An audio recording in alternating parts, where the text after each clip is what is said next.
Hi everyone, and in this video I'll be talking about what color to paint my engine to match my car.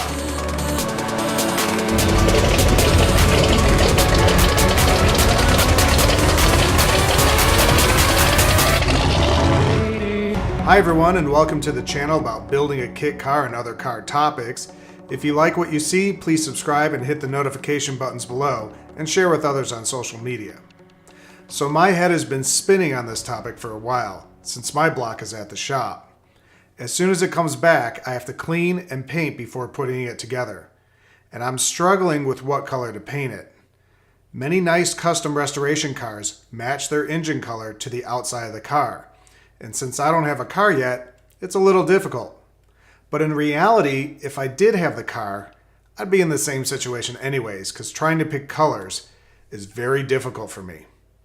I'm a visual person and I need to see it. Not only do I have to pick a color, but I'm also thinking about powder coating the frame, and if that's true, what paint might match the powder coating material? Do I have to use Eastwood paints since most powder coaters use Eastwood powder coating materials? I've researched many brands including VHT and Duplicolor, and I also went to every chain store and speed shop in my town to see what was available and look at color caps in real life. These engine-specific paints come in limited color choices. I also looked at a lot of shootouts online to see which was better, and it seems as long as you are using an engine paint by a reputable brand, it was all fair game. Everyone online that had a gripe about a certain brand was bitching about nuances. So I really felt I was over-researching it, and I just needed to get my hands dirty. After all said and done, I decided that just painting the engine a nice black pearl will go with whatever color I pick for the car and frame. I'm not into the Chevy orange or the Ford blue. I think those colors look hideous because they never match anything else in the car.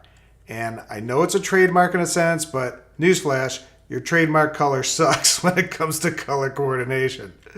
Unless you're going to paint the whole car Chevy orange on the outside, it doesn't make sense to me. So I went to my local store and bought a can of VHT engine primer and black metallic and decided to do a test. I used my engine valley cover as a test piece since it had a variety of curves and flat surfaces, so I could really get a sense of how the final paint would lay. I will say cleaning parts at home without a proper parts cleaner machine is a pain in the ass. The grime on these engines are old and baked in, and without that fluid flushing over the part constantly, it's hard to break up the grime. So here's what the valley tray looks like painted in black metallic. I think it looks great. I'm going to continue using this color for the rest of the engine. I'm looking into what it will take to polish aluminum and keeping it polished. It seems daunting. Each one of these tasks takes me down another rabbit hole of research.